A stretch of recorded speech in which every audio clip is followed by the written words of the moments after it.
I caught my parents on my security camera planning to move my brother into my house while I was on a trip. Once everything is here, she will not make a scene. She will just accept it, Mom said. So I set a trap for them and enjoyed. Please support this channel by visiting our store. We have our new ebook release. This guide breaks down the real mechanics behind feeding, training, grooming and health. The stuff every top 10 tips article skips. 10 sections. One clear action to take in the next 24 hours after every single one. Link in the description box. Well, let's go. My name is Rowena, 31 years old, and I worked as a software architect in Fairhaven. I also owned 25% of a startup that was doing pretty well. I had worked my ass off to get where I was, and I was proud of what I had built. My family was a different story. There was my dad, my mom, and my younger brother, Colton, who was 23. Growing up, things were okay until Colton was born. I was 8 years old when he came along, and that was when everything changed. My parents just stopped seeing me. It was like I became invisible overnight, and Colton became the center of their universe. Colton got everything. When he wanted to go to football camp, they sent him. When he turned 16, they bought him a brand new BMW. They even got him an apartment near the university, even though he dropped out after his freshman year. Me. I started working after school when I was 16 just to buy myself a used Honda. I got into Northbridge University on a full scholarship because there was no way my parents were going to pay for it. I worked part-time through college to cover textbooks and everything else I needed. I never complained about it. I just put my head down and worked, and it paid off. 3 years ago, I bought a house in a nice area with a view of the lake. It was mine and I was damn proud of it. I gave my parents a spare key to the house. It was supposed to be for emergencies and so they could water my orchids when I was traveling for work or taking a vacation. I had a collection of orchids that I really loved, and my mom had offered to take care of them. I thought it was a nice gesture, something that might bring us closer. That was stupid of me. 6 months ago, I came back from a conference in Seattle and found out my mother had thrown a party at my house for Colton. She did not ask me. She did not tell me. She just did it. I walked in to find empty beer bottles everywhere, stains on my carpet, and one of my orchids knocked over and broken. I lost it. I called my mom and we had a huge fight. She acted like I was being unreasonable, like it was no big deal. Eventually, I forgave them because they were my family and that is what you are supposed to do, right? But I also installed a video surveillance system. I did not tell anyone about it. Not my parents, not Colton, not anyone. I just wanted to know if something like that happened again. Fast forward to last Tuesday. I was sitting at my desk at work reviewing some code when I got a notification on my phone. The motion sensors on my cameras had been triggered. I figured it was probably a delivery or something, but I opened the app anyway. What I saw made my blood run cold. My parents were in my house. My dad was measuring the walls of my living room with a tape measure. My mom was standing next to him typing notes into her phone. And Colton was sprawled out on my couch like he owned the place. I turned up the volume on my phone. "This wall is 14 feet, my dad said, reading the tape measure. My mom typed something. "That'll be plenty of room for his TV and gaming setup." "This place is perfect," Colton said from the couch. "Way better than my current dump. I can't believe Rowena has been hoarding all this space for herself." My dad chuckled. "Well, she won't be hoarding it much longer." My mom walked over to the window. "We'll move your stuff in when she goes to Silverton next month. Once everything's here, she won't make a scene. She'll just accept it." "Are you sure?" Colton asked. She was pretty pissed about the party. My mom waved her hand dismissively. "She got over it. She always does. Rowena isn't the type to cause family drama. She'll complain for a day or two, then she'll let it go." My dad nodded. "Your mother's right. Besides, once your things are in the house, what's she going to do? Throw her own brother out on the street? She's not that cold." Colton grinned. "I knew you guys would come through. This is going to be great." I sat there at my desk, staring at my phone, shaking with rage. They were planning to move Colton into my house without asking me. They were going to do it while I was out of town, so I couldn't stop them. And they thought I would just roll over and accept it. I thought about all the years I spent being invisible. All the times Colton got whatever he wanted while I had to fight for every scrap. All the money they poured into him while I worked myself to exhaustion. And now they wanted to take my house. I closed the app and sat back in my chair. My hands were shaking, but my mind was clear. I was not going to let this happen. I was not going to roll over. I was not going to be invisible anymore. I opened my messages and texted Colton. Hey, wanna come over for dinner on Saturday? I was thinking we could do a family thing, you, me, mom, and dad. It's been a while. He responded almost immediately. Sure, sounds good. I put my phone down and started planning. I had 4 days to get ready. I spent those days pulling together every piece of documentation I could find. I went through my bank statements, my emails, my text messages. I made spreadsheets. I printed everything out and organized it into folders. I found records showing that over the past 6 years, I had lent Colton $79,500. He had never paid back a single cent. Every time he came to me with some emergency or some new business idea, I gave him money because he was my brother. And every time he promised he would pay me back, he never did. I also found evidence of 5 different business projects he had started. All of them had failed. All of them had been funded by my parents. They had poured money into his schemes over and over again, and he had nothing to show for it. Then I remembered something.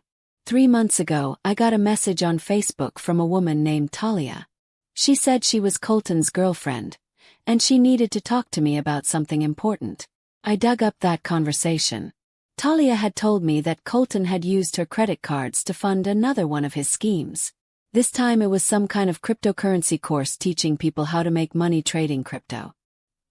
He had racked up $58,000 on her cards and hadn't paid any of it back. She sent me receipts, credit card statements, everything. I went through all of it again, and that was when I noticed something I had missed the first time. Colton had registered his LLC for this cryptocurrency course using my address. My home address. He had done it without asking me, without telling me. He had used my property to set up what was clearly a fraudulent business. I sat back and looked at everything I had gathered. This was not just about the house anymore. This was about years of being used and ignored and taken for granted. I reached out to Talia again. I told her what I had discovered and what my parents were planning. She was furious, and she wanted to help. We made a plan. Saturday was going to be very interesting. Saturday evening arrived, and I was ready. I had set the dining table like nothing was wrong. I even cooked a nice meal: roast chicken, mashed potatoes, green beans. The kind of dinner my mom used to make when I was a kid, back when she still cared about me. My parents showed up first. My dad gave me a hug and told me the house looked great. My mom kissed my cheek and commented on how nice the table looked. They were so comfortable, so confident. They had no idea what was coming. Colton arrived 15 minutes late, like always. He walked in wearing expensive sneakers and a designer jacket that I knew he couldn't afford on his own. We sat down at the table, and for the first 20 minutes, everything was normal. We talked about work, about the weather, about nothing important. My mom complimented the chicken. My dad asked about my startup. Colton barely said anything. Too busy eating. Then my mom put down her fork and looked at me with that expression I knew too well, the one that meant she was about to ask me for something. "Rowena, honey, we wanted to talk to you about something." My dad cleared his throat. "It's about Colton. His lease is coming up and his landlord is raising the rent significantly. We were thinking, you have all this space here and you're traveling so much for work. It seems like it would make sense for Colton to stay here for a while. Just temporarily," my mom added quickly. "Until he gets back on his feet." Colton looked at me with this expectant expression, like it was already decided. I took a sip of water. Back on his feet from what? My dad frowned. "Well, you know, things have been tight for him lately." "Things are always tight for Colton," I said. "When are they not tight?" My mom's smile got stiff. "Rowena, there's no need to be like that. Or family. Family helps each other." "You're right," I said. Family should help each other. That's interesting because I've been helping Colton for years. Let me ask you something, Colton. Do you remember how much money you've borrowed from me over the past 6 years? Colton shifted in his seat. I don't know, a few thousand. $79,500, I said. And you haven't paid back 1 cent. My dad set down his fork. Rowena, what is this about? This is about the fact that you 3 think I'm stupid, I said. I pulled out my phone and set it on the table. This is about the fact that you came into my house 4 days ago without asking and planned to move Colton in while I was in Silverton. I pressed play on my phone. Their voices filled my dining room. My dad measuring the walls, my mom taking notes, Colton talking about how perfect my house was, how much better it was than his current place, their plan to move him in while I was gone, their certainty that I would not fight back. When the recording ended, there was complete silence. My mom opened her mouth, but before she could say anything, the doorbell rang. Excuse me, I said, standing up. That must be our other guest. I opened the door, and Talia walked in. She was a small woman with dark hair and sharp eyes. She looked nervous but determined. Talia, I said loudly enough for my family to hear. Thanks for coming. Everyone, this is Talia, Colton's girlfriend. Colton's face went white. What the hell is she doing here? She's here because she has something to share, I said. Talia. Talia walked into the dining room and looked directly at Colton. Her hands were shaking, but her voice was steady. You used my credit cards, she said. You told me it was for our future, for a business that would make us both rich. You racked up $58,000 on my cards for some cryptocurrency course scam. And then you spent the money on clubs and poker games and renting fancy cars. My mom looked horrified. Talia, I'm sure there's been some misunderstanding. There's no misunderstanding, Talia said. I have all the receipts, all the statements. He destroyed my credit. I pulled out a folder from the sideboard. And that's not all. Colton registered his LLC using my home address without my permission. He used my property to run a fraudulent business. It's not fraudulent, Colton said, his voice rising. Those courses are legitimate. Really? Said. Because the Federal Trade Commission doesn't think so. There is currently an investigation into your business practices, and 3 of your students have already filed lawsuits against you. My dad stood up. This is ridiculous. You're making things up. Am I? I pulled out more documents and spread them on the table. Here are the court filings. Here are the complaints.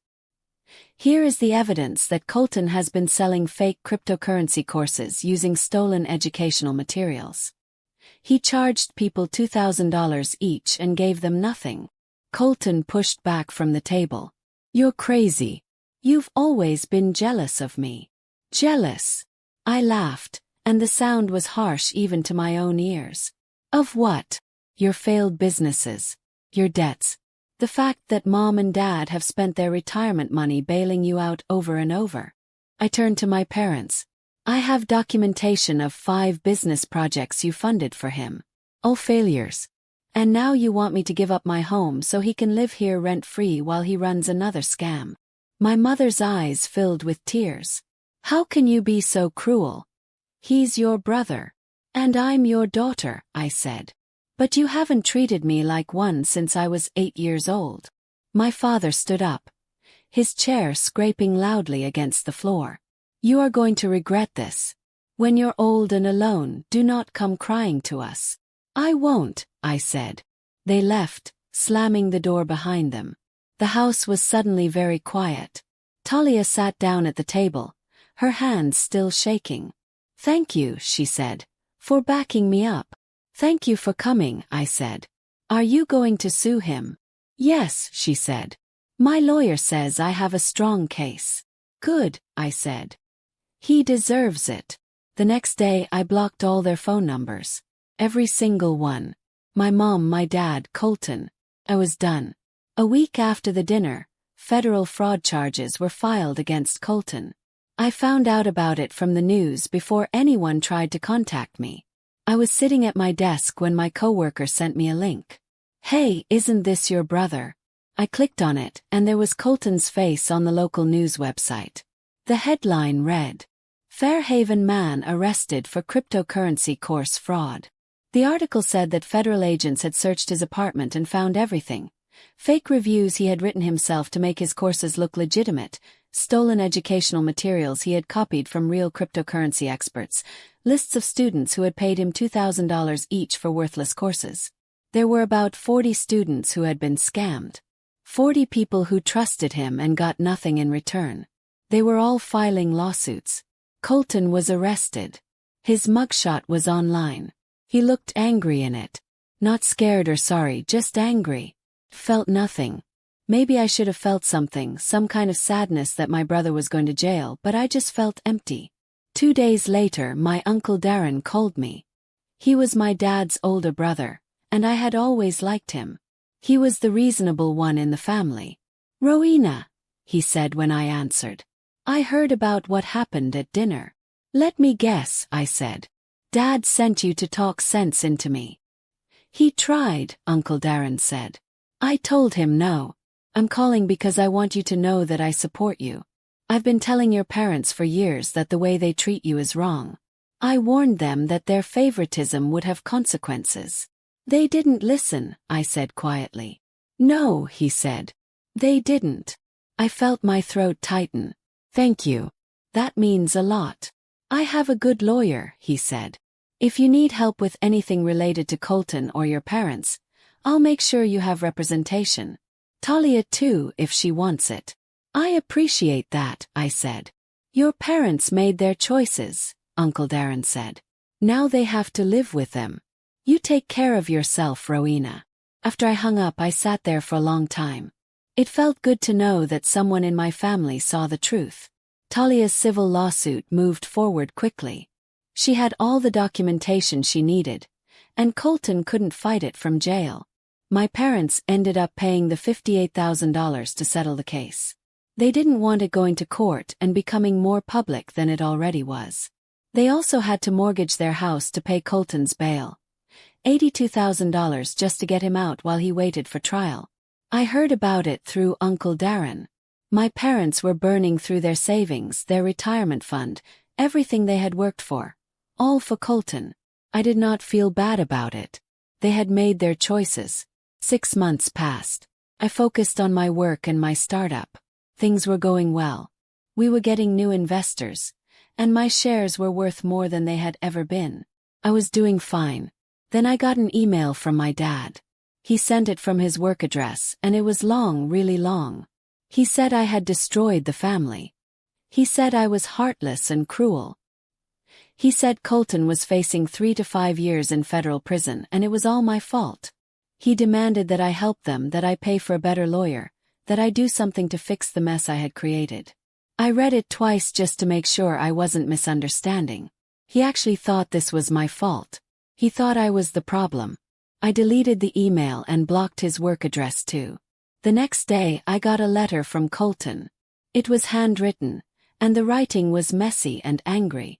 He said he knew my daily routine. He said he knew where I worked, where I shopped, where I went to the gym. He said I wasn't untouchable. He said I would pay for what I had done to him. It was a threat, a clear, direct threat. I took both the email from my dad and the letter from Colton to the lawyer Uncle Darren had recommended. Her name was Laurel, and she read through everything with a calm, professional expression. "This is enough for a restraining order," she said, "especially given his criminal case and the fact that he's out on bail. The court will take this seriously." She filed the paperwork that afternoon. The court issued a permanent restraining order. Colton was not allowed to come within 500 feet of me. If he violated it, he would go straight back to jail. I thought that would be the end of it. Oh, I was wrong. 3 weeks later, I was at work when security called me. They said there was someone in the lobby asking for me. They said he was agitated and refused to leave. I went down, and there was Colton. He was standing in the middle of the lobby, and he looked terrible. His clothes were wrinkled. His hair was messy, and his eyes were wild. "You think you can just ignore me?" he shouted when he saw me. You think you're better than me? Security moved toward him, but he kept yelling. This is all your fault. You ruined my life. You're going to pay for this. Sir, you need to leave, one of the guards said. I'm not going anywhere until she hears me, Colton yelled. The guard pulled out his phone and called the police. Colton saw it and lunged toward me.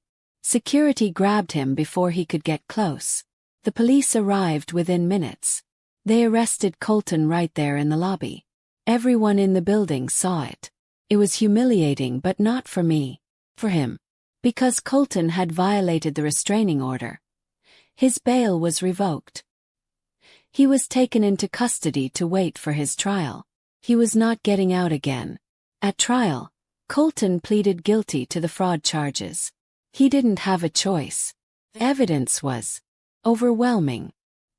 He was sentenced to 18 months in federal prison, followed by 5 years of probation. He also had to pay back every dollar he had stolen from his students. My parents spent everything they had left paying off his debts and legal costs. They sold their country house, the one they were planning to retire in. They refinanced their main house again. All their retirement savings. Uncle Darren told me they looked 10 years older. He said my mom cried all the time and my dad barely spoke to anyone. 15 months later, Colton got out of prison. He had served most of his sentence and was released early for good behavior, or whatever they call it. I found out because he showed up at my office. I was coming back from a meeting when the receptionist stopped me in the lobby. She looked uncomfortable. There's someone here to see you, she said. He says he's your brother. He's been waiting for about an hour. My stomach dropped. Did you tell security? He said he just wants to talk. He promised he would leave if you didn't want to see him. I looked across the lobby, and there he was. Colton was sitting in one of the chairs by the window. He looked different, thinner, older. His clothes were cheap, and he had dark circles under his eyes. He saw me and stood up quickly. Row, he said. Please. Just give me 5 minutes. I should have called security right then. I should have had him thrown out. But some part of me, some stupid part, wanted to hear what he had to say. 5 minutes, I said. Right here in the lobby. Then you leave. He nodded quickly. Thank you. I just want to say. Sorry. I know I messed up. I know I hurt you and Talia and a lot of other people. I've been thinking about it every day for the past year. I want to make things right. Make things right, I repeated. How exactly do you plan to do that? I don't know yet, he said. But I'm trying. I'm working now. Just a warehouse job, but it's honest work. I'm paying back what I owe. I want to show you that I've changed. I looked at him for a long moment. He looked sincere. He really did. But I had seen him lie too many times to believe it. You're not sorry for what you did, I said. You're sorry you got caught. There's a difference. That's not fair, he said. I paid for my mistakes. I went to prison. I lost everything. You lost everything because of your own choices, I said. Not because of me. I didn't make you scam people. I didn't make you use Talia's credit cards. I didn't make you threaten me. You did all of that yourself. His face started to turn red. You're my sister. You were supposed to help me. You were supposed to have my back. I did have your back, I said. For years. I gave you $79,500. I made excuses for you. I believed you when you said you'd change. And what did you do? You planned to steal my house. I wasn't stealing it, he said, voice rising. Mom and Dad just thought it would be better if I stayed there. You were never even home. It was my home, I said. Mine. Not yours. And you don't get to decide what happens with my property. He took a step closer and I took a step back. You've always thought you were better than me. Always so perfect, so successful. You could have helped me, but instead you ruined my life. I ruined your life, said. Colton, you ruined your own life. You're the one who committed fraud. You're the one who threatened me. You're the one who violated a restraining order. I just refused to let you drag me down with you. You're selfish, he said. You're arrogant. You're my older sister. You were supposed to take care of me. No, I said. I wasn't. That was Mom and Dad's job and they failed at it. They turned you into someone who thinks the world owes him everything. Someone who takes and never gives anything back. You're going to need family one day, he said. And when you do, we won't be there. Good, I said. Because I don't need a family like you. I don't need people who only care about me when they want something. I don't need people who lie and steal and threaten. He stared at me, his face twisted with anger. You're going to regret this. I already told you, I said. You're on probation. You're not supposed to be anywhere near me. If you don't leave right now, I'll call your parole officer and tell them you're harassing me. He opened his mouth like he was going to say something else. But then he stopped. He looked at me for a long moment. Then he turned and walked out. I watched him go and I felt nothing. No sadness. No regret. Nothing. I went back to my office and got back to work. That was 2 years ago. I haven't heard from Colton or my parents since. I have no idea what they're doing and I don't care. My life is good now. Really good. I live with my boyfriend, Lander, in a condo downtown. He's a graphic designer and he's kind and supportive and everything my family never was. We've been together for 1.5 years, and I have never been happier. My startup is doing great. My shares are worth enough that I don't have to work full-time anymore if I don't want to. I still do because I love the work, but it's nice to have options. I have friends who actually care about me. I have a life that I built myself, surrounded by people who appreciate me and support me. As for my family, cut them out completely. I do not regret it. They had decades to treat me like I mattered. They chose not to. I don't owe them anything. Sometimes people tell me I should forgive them. That family is family. But those people don't understand. They don't know what it's like to be invisible in your own family. They don't know what it's like to work for everything you have while watching someone else get everything handed to them. I don't need that kind of family. I built my own now, with people who actually give a damn about me. And I'm doing just fine.